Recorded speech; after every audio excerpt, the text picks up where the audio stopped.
Ladies and gentlemen, this is David Mirikitani with another episode of Matt Chat, brought to you by USA Wrestling, the national governing body for wrestling in the United States, and by athleteps.com. Go to for all your Nike and USA Wrestling branded gear. Our after Christmas episode with my good friend, head coach of NC State, Pat Popolizio. Pat, can't believe we've never done this, man. Welcome to the show. Yeah, thanks for having me. I know it's been a while. Been doing some good things. So, well, the funny thing is we always do assistant coaches. And then for me, I'm always trying to chase the story, right? Like you want to talk to the person of something that's recent, and the collegiate duals are a big thing. Obviously, your brother was a key driver in that. I have a lot of respect for Frank. He and I talk a lot about doing events. I consider him a mentor. He's been a good friend to me, given me advice along the way. And then you guys wrestled really well, obviously. Let's start with the event. I obviously anything your brother does, you're going to be in. I know you guys did, I guess for lack of a better term, that spaghetti duel a couple of years ago. Yep. What did your team, how much did they enjoy the experience? What was it like? Yeah, I mean, it started back. I think you hit it on the head. He's been doing some creative events. We've been fortunate enough to work together. That Oklahoma State duel out in Italy, that was a big hit. And then brainstorming, when you got to get like Martin involved and Rockfin, there was just so many moving components to try to make this work. And what's crazy is behind the scenes, I think, the plug got pulled on the event probably like 10 times if you were talking to my brother. Like it was touch and go for a little while. Like I was told summer. that. Yeah. And it's not an easy moving component when you have such established programs trying to get them in. What's their needs? That's the biggest thing, is what is every program's need? And then you want to put on a first class event. Well, it's not every program's looking for a certain layout when it comes to competition. And he pulled it together. I think the format was perfect. You wrestle enough conference teams, the last thing you want to do is see them again at an event like that. So I think the format of keeping two sides and still having awesome duels, that was a home run. And it was good. Our sport needs it right now. We need to evolve. I think there's going to be some, payout with the viewership, and they got teams, whether it was covering their travel down there or making some profit for the program. I think we're going to see that with due time once all the numbers come in. Yeah. Well, I think wrestling's in this weird spot where, NIL is new. We all want everybody making as much money as they can. So, I think a lot of wrestling people aren't business people, and they don't understand. Be careful what you wish for, because if they really start doing that, they're going to cut programs that don't generate enough revenue, and that gets really tricky as well. And then it just becomes like football and basketball and stuff like that. And it was interesting. Go ahead. Sorry, go ahead. No, I was going to say, and anytime you can bring in some resources for your program, I think it's going to turn some heads and people take notice, and you become a little more profitable. I think that's going to help move the needle for our sport. And let's face it, dual meets are where people are drawing their attention right now. I mean, if you could have put that same format in a tournament, and I bet you, not many people would have tuned. There would have been your diehard wrestling people tuning in because they like to see great matches. But, your casual fan wants to see your team beat that team. It's not about the individual matchups. It was, NC State versus whoever. Our fans are following it because of, the whole team aspect. So we got to do something to continue to make duels more relevant, and hopefully this is a starting point. Well, it's interesting because you and me had talked offline yesterday, scheduling the call and everything, and I slipped back into my coaching mode very easily. That's my natural language, and it's how I became friends with a lot of you guys. You guys were very kind to me when you didn't need to be a long time ago. Maybe you guys just needed one Asian friend or something. I don't know, but what are you talking about? We got Hall and staff. There you go. Yeah, it's true. That's my Kimasabi. Yep. So, that's good. But storylines are a thing when you get in the media. People, the other like real media people. I just consider myself a coach that gets to talk to guys every week, and we record it. But storylines are important. And what's cool about dual meets, there's a couple things. Number one, if you're the number one guy in the country at the weight, and I'm the number 4 guy in the country at the weight, people can talk about it for 2 days, 2 months, depending on how long we know the matchups are. Or in the tournament, you might be the number 1 seed and I might be the 2 seed, but you don't know. like, you don't know, anything can happen. Stuff happens a lot. I don't think there's Yep. ever been a national tournament where all 20 top two seeds made the finals. Yeah. And the second thing, which is just the craziest thing ever, is our sport, we score, one-day tournaments are scored different than two-day tournaments. Depends how the size of it. And then our nationals are decided in 3 days, which we don't do all year. Yep. And then you have to explain to like your girlfriend or buddy, like in the quarterfinals, it's worth 7 points because they're guaranteed 6. But then if they don't make weight, we take the points off, and then there's 7 more for the semis. And Yeah. duels are No, pretty straightforward. we got to make it more simple to get your casual fans involved. And let's face it, anybody that comes to a dual meet here in Raleigh, they're hooked. Our atmosphere now for duels is awesome to be a part of. And the casual fan that just comes, someone that likes NC State sporting events comes to a wrestling match, they're hooked. The amount of drama and just the intensity, they're hooked in on it. And it's easy for duels. And if we're running a tournament, there's too many questions being asked. At least points are going up. You hear people yelling, guy gets his hand raised, and it's like, all right, that was good. Who's up next? So yeah, It's also easier. It's easier to coach, right? Because you get to sit in one chair for 2 hours. No, we were actually, what's crazy is we had a staff meeting going over a schedule for the scuffle, and I'm like, all right, weight checks 5:30 in the morning, leave the hotel 5:45. Quarterfinal start 7:15 at night. We'll get back to the hotel about 10:30. Guys can cut weight, and we'll get them up at 5. And I mean, it's just not healthy. You don't see the mainstream sports right now doing those kind of grinds. And it's something we grew up doing, so we're used to it and we're numb to it. But I just think for parents sitting in the stands and stuff, it's got to evolve. It's time. Yeah. And you talked about your culture. I mean, you'll remember, I can't remember which event it was because I'm lucky enough to go a lot of these, but there was a world trials. I think it was senior world trials and under 20s or under 23s at Raleigh. Yep. It was pre-COVID, right? Like Yes. 2019. Yeah. Right. It was, I think, the year before. Yeah. Yeah. 2018, 2019. It all runs together now, but I was that. And, you watch the ACC network, you watch ESPN 3 or plus, whatever you guys are on, depending on which duel it is.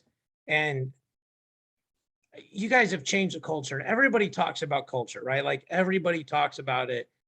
I'm a St. Louis guy. I watched Brian Smith change the culture of that program. To me, and I watched it when I came out of high school. I wouldn't have went there. You couldn't have paid me literally to go there. Like they weren't winning. There wasn't discipline. It was different, right? My era at Oklahoma State when Missouri was really just not very competitive at the time. Those schools used to send their JVs. They used to send their JVs. Iowa State, Oklahoma State, OU would send their JVs. Now the varsities are losing. Like this is happening. So when you took over, and I'm going to call one guy out in a very positive way. The only guy that I remember that stayed through it all through the transition was Gant. Yeah. And I know Tommy because he's a Cahokia kid, Yep. right across the river, coached an all-star meet where he was on the other side, him and Wilburn wrestled. I don't want you to say anything disparaging about anybody that didn't make it through or what it was before. What are like a lot of coaches watch this, a lot of high school coaches watch this, and they're learning from you guys. And I learned from you guys. Doesn't matter if I'm older or younger. What were sort of the pillars, the parameters that you set that you had to stick to? Well, it's like anything else. I think once you set a standard, you got to stick to it. And that was something that we did a really good job here at the time. I think, there was some guidance that kids were going in the wrong direction. So we did a 180 on some lifestyle stuff and put just a standard out there. And if someone didn't meet it, it didn't matter how good they were on the mat. We were just going to hold kids accountable. And it's a tough spot to be in right now because you want your guys to like you. But you learn as time goes on, the higher the standard, those kids will reach it. Right now, academically, we throw out you got to get a 3.0. Guys will reach that. But if you say you got to get a 2.5, they'll reach that 2.5, but they're not going to go much more above that 2.5. And we're dealing with that here. It's fun. One of the freshmen said to me after we went over grades and we kind of got on a couple guys, and he was like, why do we have to have a 3.0 here? He said, I thought you had to be 2.0 to be eligible. And I was like, it's the standard and we're going to meet the standard. And we will. And, guys, our team GPA stays above that. It's the same. If we set our standard to be 20th in the country as a team, I'm sure we'll hit it. And you won't be much higher than that. And the guy, as you saw us compete, the guy's goals are to win a national title and be one of the best teams in the country. So there's a standard to that, and you have to hold guys accountable. If someone's weight isn't in check, leading up to that week, everyone was so disciplined going into that week because we knew the competition was going to be good, so we can't have any letdowns. So, it's week before that, one kid was a pound over what we told him to be. We told him he couldn't work out, and it's a standard. And it might have been one of the best guys in our team, but guys will buy in, and it's a team aspect when you get in dual meets. So I think that was the holding guys accountable was critical. And also, the luxury now where we're at, we get to go through the recruiting process with kids and go find those guys that fit it, as opposed to when you take over as a program, you're dealt with, hey, here's the kids and you got to cultivate them. And we did some of that. And a guy like Tommy Gant was an easy one to buy in, and he fit everything to a T. And he's still here with us now. And it's because of his mentality, his philosophy mirrors. When you look at what we're trying to do as a program, he mirrors everything. And he was a great leader. And coming from, his background wasn't the easiest where he came from and going through. That's a kind statement. I mean, you know it better than I do. And, he took full advantage of any opportunity that he was given. And he got his master's degree, got it paid for through NC State. He got a beautiful internship with one of our local guys here, and now he gets to wrestle for that company and he gets to do what he loves. And he gives back. He gives back a lot to the wrestling community. Yeah, he's a great. I don't want to call him a kid. I'm just old, but he's a great person, great young man. Yeah. It's interesting, the standard, right? Because like when you're coaching or you're a parent, right? Like I'm not a parent, but I'm a coach. As a coach, still coaching. I'm like if somebody gets in trouble, like you have to make this decision. Like, do I get them out of trouble? And if I get them out, because you can, right? A lot of times you can get them out of trouble. And then if you do they learn the lesson? Or is the lesson like, well, coach will get me or dad will get me out of trouble? Or do you let them stay in trouble? And then I always tell people, like these people that are just media people that never coached, I say this, I go, you never sat down in a living room with mom or dad, or in some case, just grandma. Kid didn't have a dad, doesn't have a grandfather. Like, I promise you, Mrs. Smith, I will take care of your son. Yeah. We got a lot of that right on our team. We're a pretty diverse program here. We got a lot of, single family homes that kids came from. So there was some of that. Everyone was a different situation. Some came from a family that had no, there was no father figure in their life, and it was their high school coach. So, you got to take that over as a staff and manage these guys. But I think you hit it on the head. There's a lot of conversations before a kid gets here, and one on our side, what we're looking for. And if the mistakes are made, hopefully they're not one of the ones that are really big to a coach, and everyone has them, like, hey, you can do a lot of things and we'll help you. But if you do one of these three things, it's probably going to be something that we're not going to be able to recover a relationship from. And we all have those. And hopefully our guys are smart enough to know which ones those are. And we all do. We're human and we make mistakes. It just got to be ones that we can recover from and learn from and move forward, which 9 times out of 10 we're able to do that. And I think a lot of that goes back to the communication on the front end when you're going through it, and you write out your expectations and our guys look at it. And the good news is a lot of times the guys want tougher standards. They want to be held accountable, and they want to be around teammates that are doing all the right things, and it makes it easier and less distraction when it comes to training. And that's what I think what we're seeing right now. If I say to the guys, I need a really focused 10 days of training, I'll get it out of them. Where, we don't have to, we're not chasing guys down and doing X, Y, and Z. If I tell our leaders, hey, I need these guys pushing you because this is what we're going to see, I'll get it out of our team right now. Yeah. So a couple things jumped to mind here, and I'm just writing them down so I don't forget. So first of all, I think you can, I'll say this, you can agree or disagree. This is a public service announcement for high school coaches. If your kid smokes weed, if he skips class, if he skips practice, tell the coach. I know as a high school. Let's throw vaping in there too now, since that's the world. Vaping, crazy social media, beating people up, any of this stuff, whatever the sins are. you can frame them. You can say he's a good kid. He came from a bad home, whatever the case may be.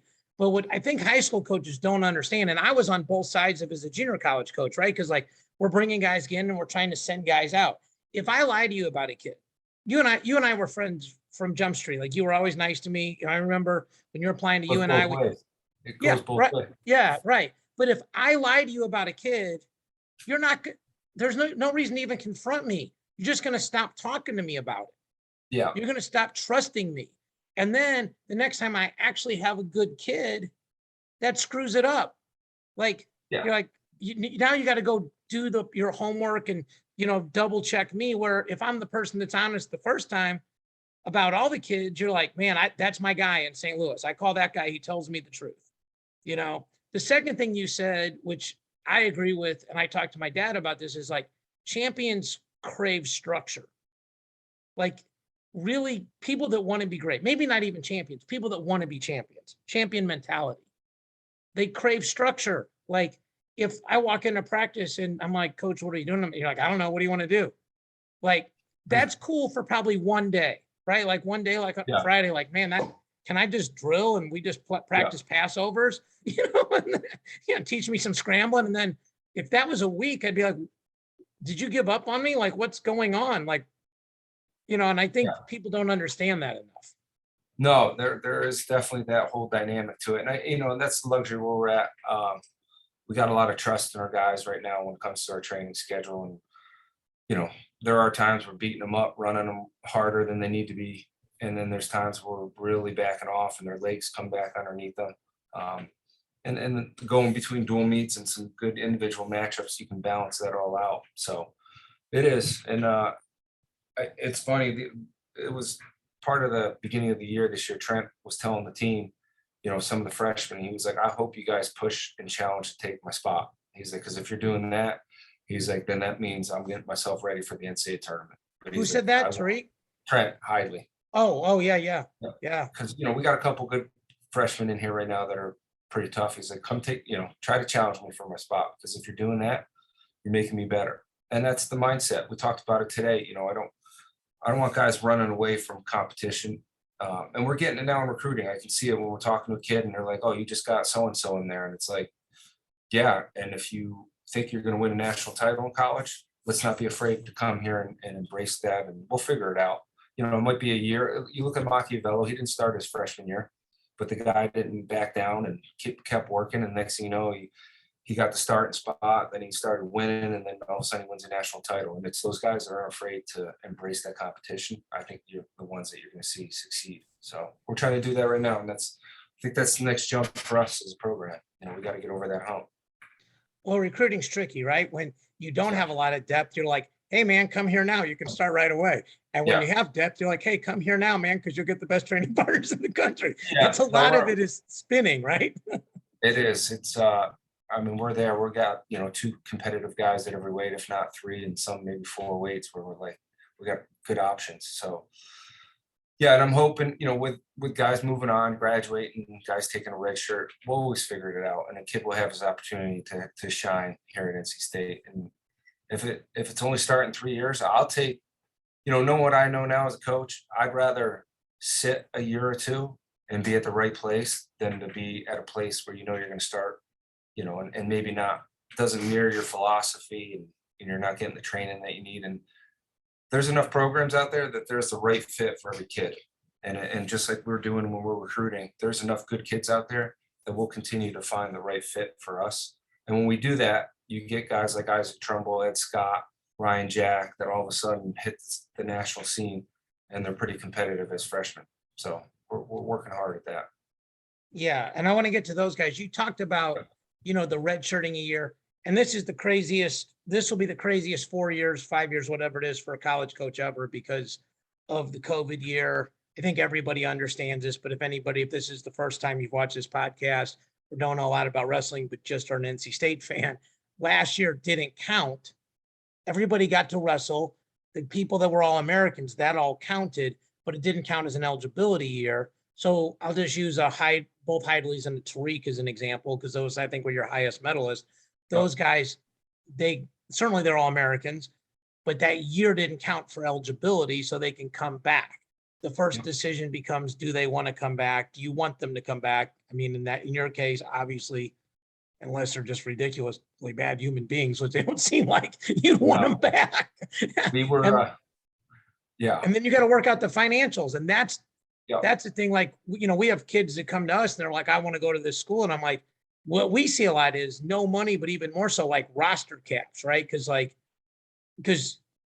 normally if you have like a 32 man roster, pretty much every year 8 go out and kind of 8 come in. Like that's, it's sometimes it's 10, sometimes it's 6, but you don't ever want to have like a whole team coming through all at once because you can't recruit, you have no money. And then when they leave, you're really young. So you're always rotating. I don't know that there's a hard and fast answer to this, but how challenging was it for you guys? You have big rosters, you're good at recruiting, you're good at using financial aid. And how challenging do you think it's going to be for the next couple of years, not only for you, but all your compatriots? it's a monster right now. If I can tell you this, you got to get really good at Excel sheets, plugging in numbers, because exactly what That's you're my talking about. world, Pat. You know that. Well, I can tell you right now, I can plug in 0.50 on an Excel sheet and it'll move about 100 numbers for me. Yeah. And that's the hard part. You got to have conversations, right now when you're recruiting a good kid and you're like, hey, I don't know, we got guys in our team right now. Let's look at Trent.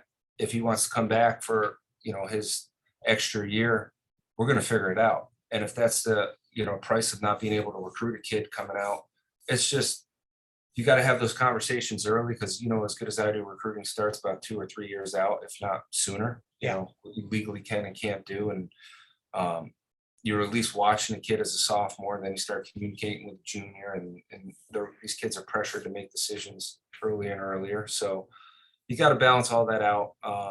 And then the roster cap's probably another hard thing because you want to bring kids in, but you don't know if this kid's graduating, or if he does graduate, is he going to stay here? But yeah, we're at 35 on a roster cap, and you're dealing with 9.9 scholarships. So you're basically looking at whatever it costs for in-state, out-of-state.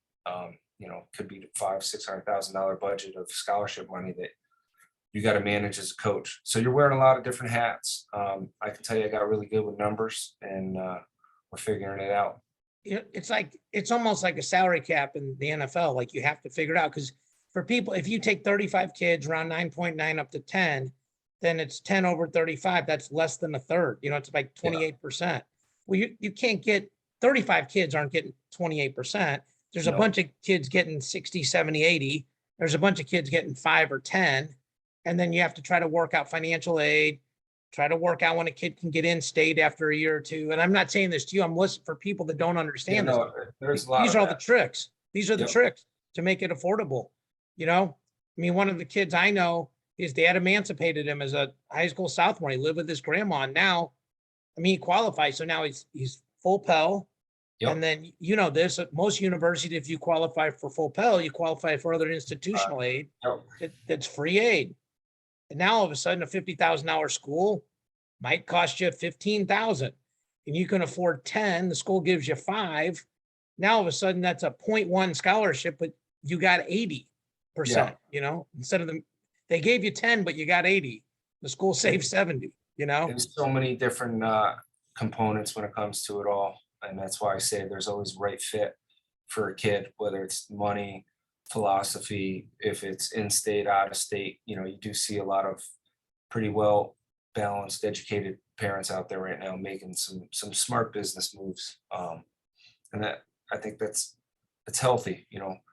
Most importantly, the advice I can give any recruit that goes through it is find the right fit and then worry about the money next if you're in a situation like that, because the money always seems to come down the road, whether it's year 1, 2, 3, or 4. If you're in the right place, I think you'll find that money. And let's face it now, kid comes here, finishes 3rd at the NCAA tournament on no money, looks at me and says, I need money. You have to give it to him. Leave. He's going to get his money one way or another, whether it's here or there. So I think just finding that right fit is critical. If you think of it in the simplest of terms, right, you basically have to re-recruit him, right? Like, I walk on for you and I get 4 pins and take 4th and score 17 points for you at the tournament. I'm like, coach, you're like, yep, let's go. Let's figure it out. Because Well, also, good, bad, or ugly. Do I train hard? Was I a pain in the butt academically? Or was I the first one or last one to practice? But also, I've proven it, right? Like, that's why these portal kids, like when an Evan Wick, as an example, goes into the portal, and I don't know if you can comment on him now that he's gone or not, but when a guy's placed as an All-American and scores bonus points, that's a guy you'll give more money to, even it doesn't matter how good a high school junior or senior is, because they haven't done it yet. Yeah, no, you're absolutely right. They've proven they're established. There's very minimal risk. Every time you bring a kid in, there's risk. But let's face Yeah. it, there's risk, academic risk, there's lifestyle risk, there's can he handle the toughness of what the D1 grind is, risk.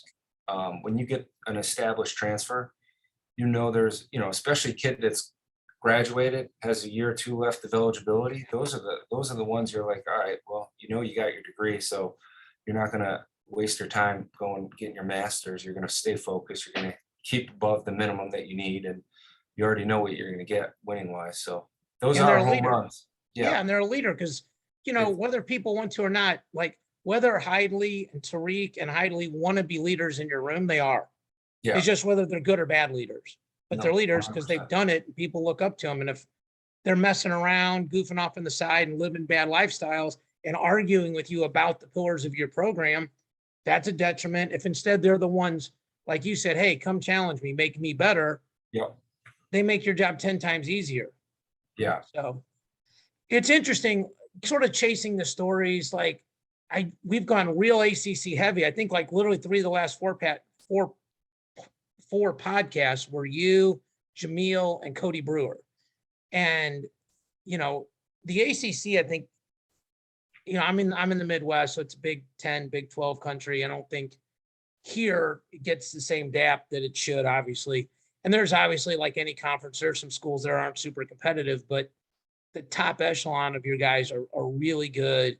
Watching that tournament, like I work the Big 12s, but I'm like, I got ADD. I got 4 screens going on. And because I know you guys, like I'm friends with Roby. I know you. I'm friends with Jameel. But Jameel said something to me, and it's not perfectly parallel, but it's similar to you. First of all, you guys are both Cowboys, ex-Cowboys. he coached here with me first couple of years. Yeah. Jameel's been a lot of places. We were roommates for about 18 months. Well, his story's fascinating because he was actually the equipment manager. He told the whole story how he just went to the Olympics training center to train. Colot liked him. Yep. Took him to to the Olympics in 2000, Yeah. training partner, and then just stuck around. But real quick about him, and it ties to you, never won state, didn't win JUCOs. I coached against him in JUCOs, didn't All-American D1, then silver medals. And silver medals, like you jump past like all the guys that won nationals, because all the national guys would give their left eye to be an Olympic silver medal. Like, well, what's bigger? Like, I don't know, ask the guy, right? Like ask the guy that didn't do it. So you were a big recruit coming out of high school. You had a good college career, but weren't a 4-time national champ or anything like that. And what I said to him, and I'll say to you, is like, our sport's weird. Like people think you had to have won a ton of stuff to be a great coach. And in other sports, like Bill Belichick, like here in St. Louis, Tony La Russa is a baseball manager. Like in basketball, most of the players that tried to coach sucked. Like Magic Johnson, Larry Bird, they were terrible. You were a great wrestler, but not like superstar elite. How did, do people use that against recruiting against you initially? How did you find your confidence in that? How is it like, if you could say, I can help you do this, even though I didn't do it myself? Walk me through that, because I think that's really interesting. It is. And that's, I think our sport would be in a different place if we would give more people an opportunity instead of just going off their personal wrestling resumes. And we went more off of their coaching background. But it's just like any other sport. I mean, I study as much wrestling as anybody, and as you do, and your day revolves around wrestling. So waking up, training the guys to what can we do better at practice, to what do we have to prepare for technique wise. I mean, studied since I was 5 years old. I've been involved in sport. So yeah, sometimes, there were injuries that could set your personal career back. There's obviously, technique, whatever it is. just because someone didn't accomplish a goal as an individual, I don't know if that necessarily, it does in our sport. Kids do look at it like, hey, it might give you a little up in recruiting, but I can tell you right now, as far as development and training and the mental side of things, I think we got a lot of things covered here when it comes to that. So in the early part of the career, I think it was an issue. And now, you can throw up the results from this guy, that guy. It's a non-issue now. You've done so Yeah. much. No, I Yeah. mean, like you've clearly done so much, but it's like I'm friends with Randy Couture, right? And we joke like we go out, if somebody recognizes him, all of a sudden our dinner's not paid for, his drinks aren't paid for. And I always laugh. I go, now that you don't need anybody to buy anything, They you don't pay for anything. When you were broke, Yeah, no, it's funny. Yeah. you're buying other people's dinner so that they were like, hey Yeah. man, put me in this movie, like Yeah. that kind of thing, No, It's- definitely. And it's a frustrating part with our sport because I see a lot of, I'm around them. I have some of the best coaches that, that have cycled through here that haven't had the best athletic careers. And I'm like, these guys are home runs. You look at Obi, who, obviously made world teams, Frank Beasley. Beasley's Jim- the perfect example though, because I Yeah. coached against Beasley in junior, not junior, Yeah. but I mean, Beasley's a junior college guy. What wasn't a superstar wrestler. Encyclopedia, hardworking, all those guys were. And on staff now, you look at like Timmy McCall, no one knew who he was. All of a sudden, boom, the guy's, here, and the needle keeps moving forward. And it's because of guys like him that are go in there right now. I know he's watching wrestle and he's working and talking with the guys, relationship building. There's just so many things. It's not about X's and O's. I mean, at this point, there's so little stuff going on in the room with actual teaching technique as opposed to managing. You got 35 guys here. You got conditioning side of things. You got just the recruiting side. There's so many hats we got to wear as coaches. So it's changed a lot. I can tell you that from when we started to where we're at now. So. Well, I know how technical you are. Like one of my favorite things, like when we would go to Virginia Beach, well, besides going to dinner afterwards, but was watching matches with you guys. Like it gave me confidence as a coach because I would see things, right? And I'm coaching junior college with my dad, and I'm like, maybe I'm just not maybe I'm stupid. Like you think you don't know, right? Like until you have a seat at the table, you don't know, right? I mean, to be fair, if you're humble, you don't know how smart you are. And I'm like, I think this guy's losing because of this. And somebody like you'd go, yeah, I agree. Just that, yeah, I agree. Or what do you see here? Or like, David, why would you recruit this kid or not? Or you think, I don't care who won the match. Who do you think will be better in the long term and why? And getting to pick people's brains like that, those are some of the coolest things for somebody like me. I have some role in this wrestling world now. I don't know what it is, but then it was really cool because I'm like, I'd call my dad at night, and half the time I was just talking to him about the conversations I had with you guys. And I'm like, oh, don't worry, I'm going to get the kids we need to get because I'll just outwork everybody. But like I'm friends with these guys, and they're going to tell me when somebody doesn't make it, you need to call this kid. Yep. So you talk about you guys have built the level up. You mentioned the people like the coach, your coaching tree is significant now. And to me, like I was an assistant coach when guys would leave us at Merrimack and go coach in high school. That was my dad's coaching tree. Now I'm old enough. Like I went to a high school practice today. There's 4 guys there that we coached, at a really good school. And I mean, how perspective wise, how proud are you of that? That, like the Beasleys, the Obies, all these guys that are, not They just get a lot out there. Yeah. Guys that wrestled here. I think Joe D'Angelo's at Army, Malik McDonald's at Kent State, Kasoy's at Oregon State with Chris. Sean Foss is out at Cal Poly. So to me, what's important is guys that go through our system still have love for the sport, because you can go through, let's face it, you can have a college career and be really resentful to college wrestling. If you don't accomplish your goals or things don't end the way you want to, you can still be upset with the sport. And I just want to make sure the guys that go through here, one, still care and love wrestling. And you see that, and it's exciting to see. And those guys are, following them is even more exciting, seeing the success that these guys have as individuals, and you can tell the impact they're having on the kids that they're able to coach right now. So it's been good, and there's going to be a lot more. I know we got a lot in the room right now that want to get into whether it's D1 or high school, they want to stay involved with wrestling, and we need that more than ever. We need coaches more than ever right now for our sport. And not all those guys will be national champions, but a lot of them can be great assets to the sport. The other thing is like, you know me, I run some charity events, and the people that donate, your brother runs events. Your brother, Yep. another guy, is changing wrestling, right? And wasn't a four-time undefeated national champion, but there's people, like an Andy Barth Yeah, has literally changed wrestling. yes. Martori too, but Martori was actually a really good wrestler. He probably saved the Olympics, but I mean, there's people that become successful in other things in life, and they credit it to their success in wrestling, to the work ethic they learned in wrestling. So one of the things that I saw, like, to me, when a program jumps, part of it is their success in international style, because that'll be something I always look at, like, well, what can they use against you in recruiting, right?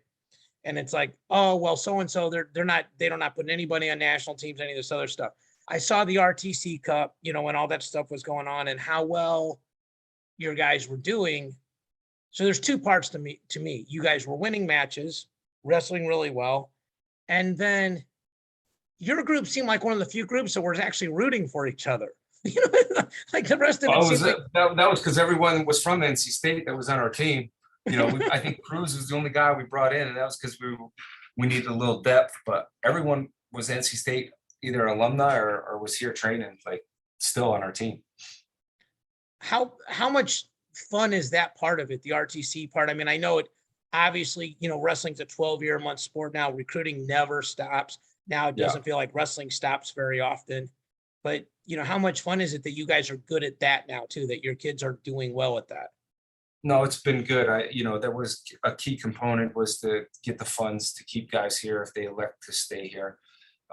We had a really good run. I think we did, when we were doing those RTC, I would come into the room some days and just put my back against the wall and watch some of the best wrestling that you could possibly see. I mean, there was, if someone was traveling through and they stopped by for a day and, was a former world team member that had placed in the world championships, coming in and gets in the room, and the next thing you know, you're sitting there watching it and you're just like, wow, this is unbelievable wrestling right here in our room. So, that part was fun. But then, you go through the international, a lot of individual stuff, but the RTC Cup part of it was a totally different component, that it was fun to see just and when Wiz was down here, he was like a couple of years out of college competing on his own. And he was like, that was one of the coolest experiences, to be back on a team and to wrestle. When you had guys like Trent who were in college, Camacho and Haight, those guys were on our college team. Then you mix them in with Tommy Mock. And like I said, when Nick was here, it was really cool to see the old guys with the new guys, and just kind of we were all one. We were still under the umbrella of NC State. So that part was really interesting. I think people always see how the old guys help the young guys, right? Like, like somebody mentors you, they teach you stuff, they teach you what not to do. I think one of the big things in life is learning what not to do, like learning from somebody else's mistakes. But I think young guys really help old guys feel younger. Like when we had Duran and Jamel and those guys, like, it's the only time in my life we're in the national finals and Duran was wrestling a kid he'd already tech falled like 4 weeks earlier.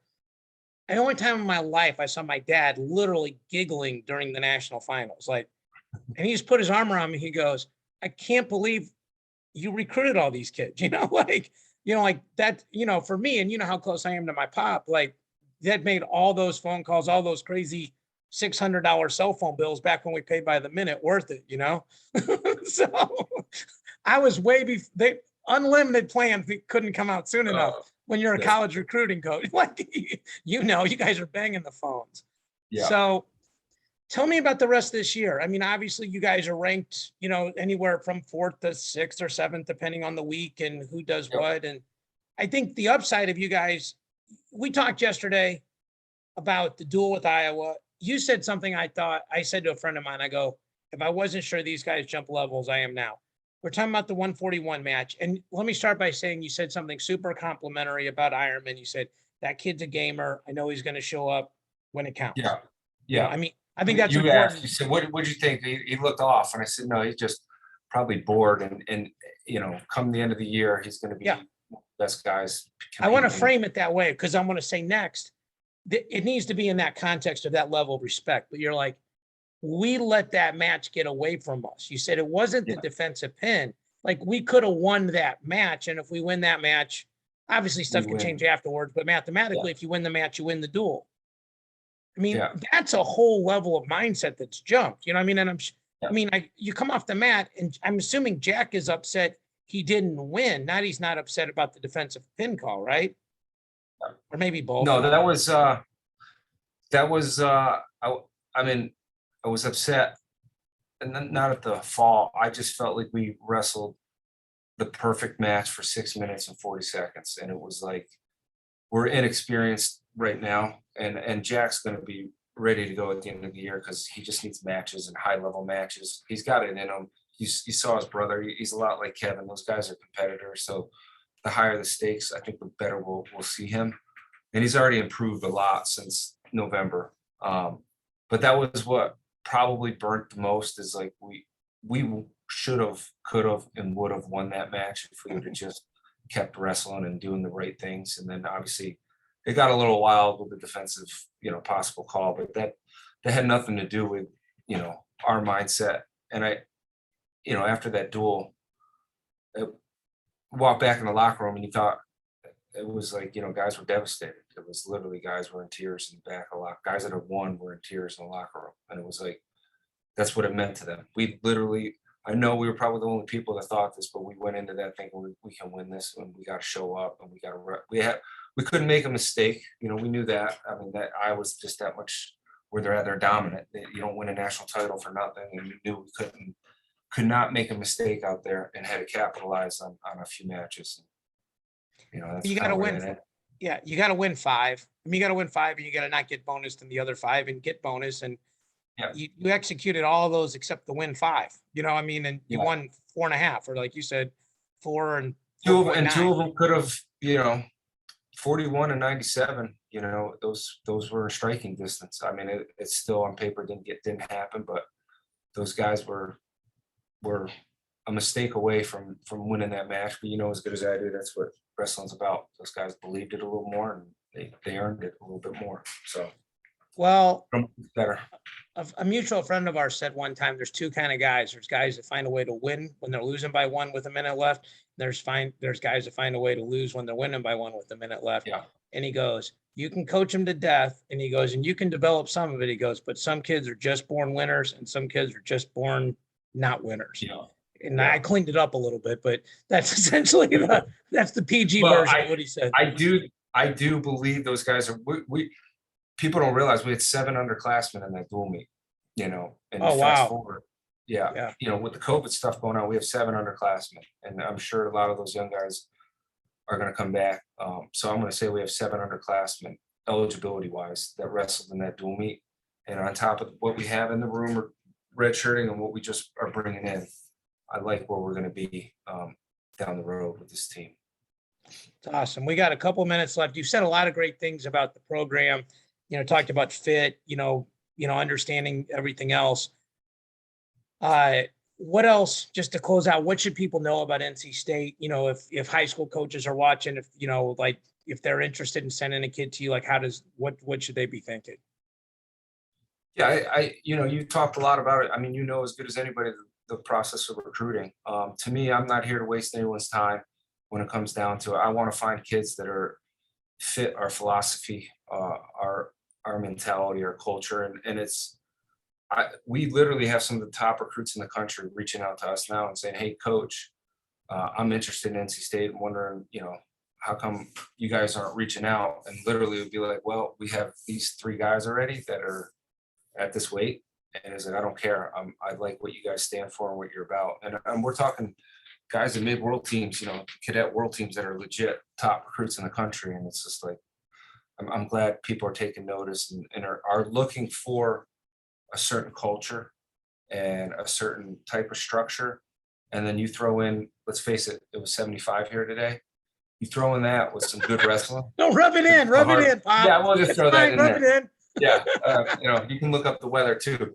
But it's honestly, I sometimes got to pinch myself and be like, this is one of the best places to live. And then, I mean, like you, I love wrestling, and I love really good wrestling. And we get to watch it every day, in our room. You can put Hayden and Trent going live against each other, throw Renan in a group of 3. And it's some really fun wrestling that makes each other better. it's fun to be a part of right now. We got a good group. It's a lot of excitement. You don't come in here, any times being bored or like there's a dull moment. If you're having a off day or a down day, there's a lot of good people around here to bring you up, pick you up, good energy. Well, I know it won't be at nationals because I know how stressful that is, but maybe at a under 20, under 23, I'm going to find you. We're going to get a bottle of wine and I'm going to hear the stories about how Sean Fawes made 125 because I feel like that's a statistical. Unbelievable. Okay.